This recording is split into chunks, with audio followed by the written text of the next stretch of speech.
బహుశా గెలికి మరి తండించుకోవడం అంటే ఇదేనేమో. ప్రస్తుతం కాంగ్రెస్ పార్టీ చేస్తున్న కొన్ని విషయాలను గమనిస్తే మాత్రం అదే అనిపిస్తుంది. తాజాగా కాంగ్రెస్ పార్టీకి సంబంధించిన ట్విట్టర్ అఫీషియల్ పేజ్‌లో ఒక పోల్ అయితే పెట్టడం జరిగింది. సమయం, సందర్భం లేకపోయినా కానీ ఆ యొక్క పోల్ అయితే కాంగ్రెస్ పార్టీ అఫీషియల్ పేజ్‌లో పెట్టారు. ప్రజల వద్దకు వచ్చే ప్రజాపాలన కావాలా?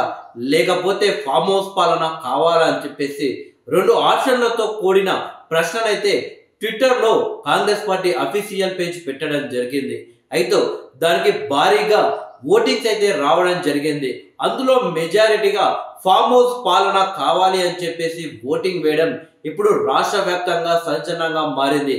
ఏకంగా అధికారంలో ఉన్న కాంగ్రెస్ పార్టీ అఫీషియల్ ట్విట్టర్ పేజీలో ఆ రకంగా పోల్ పెట్టడం, అందులో కాంగ్రెస్ పార్టీకి ఎక్కువ ఓట్లు రాకుండా బీఆర్ఎస్ పార్టీకి ఎక్కువ ఓట్లు రావడం ఇప్పుడు చర్చనీయాంశంగా మారింది.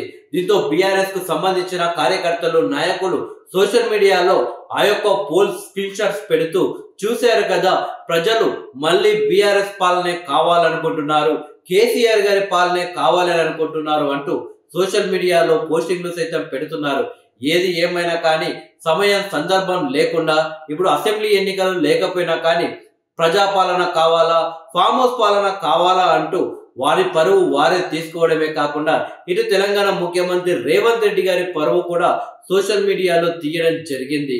సో ఎక్కువగా బీఆర్ఎస్ పార్టీలకు ఓటింగ్లు రావడంతో అది గమనించిన Twitter Congress party Twitter official పేజీని మెయింటైన్ చేస్తున్న అడ్మిన్ మాత్రం ఆ యొక్క పోస్ట్ అయితే డిలీట్ చేయడం జరిగింది. సో ఆ డిలీట్ చేయకముందే విపరీతంగా సోషల్ మీడియాలో అది సర్క్యూట్ అవుతూ ఉంది. సో మొత్తానికి కాంగ్రెస్ పార్టీకి సోషల్ మీడియాలో మరొకసారి పెద్ద ఎదురుదెబ్బ అయితే తగిలిందని చెప్పవచ్చు.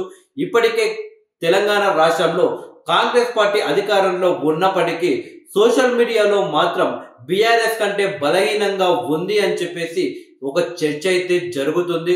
సో అది వాస్తవం కూడా. నిజానికి కాంగ్రెస్ అధికారంలో రాకముందు కార్యకర్తలు, నాయకులు బలంగా కాంగ్రెస్ పార్టీ కోసం పనిచేశారు. సోషల్ మీడియాలో కూడా చాలా యాక్టివ్గా అయితే ఉన్నారు. కానీ కాంగ్రెస్ అధికారంలోకి వచ్చిన తర్వాత కాంగ్రెస్ పార్టీ కార్యకర్తలు కూడా సోషల్ మీడియాలో యాక్టివ్గా లేరనే చెప్పవచ్చు. బట్ బీఆర్ఎస్ పార్టీ కార్యకర్తలు మాత్రం చాలా యాక్టివ్గా ఉన్నారు. అలాగే కేటీఆర్ ఒక సోషల్ మీడియా సామ్రాజ్యాన్ని కూడా నిర్మించారని చెప్పేసి కూడా గతంలో వార్తలు వచ్చాయి. సో కాంగ్రెస్ పార్టీ మాత్రం పెద్దగా సోషల్ మీడియాపై ఫోకస్ పెట్టడం లేదు. ఈ రోజు మరొక ఎదురు దెబ్బ అయితే సోషల్ మీడియాలో కాంగ్రెస్ పార్టీకి రేవంత్ రెడ్డి గారికి అయితే తగిలిందని చెప్పవచ్చు.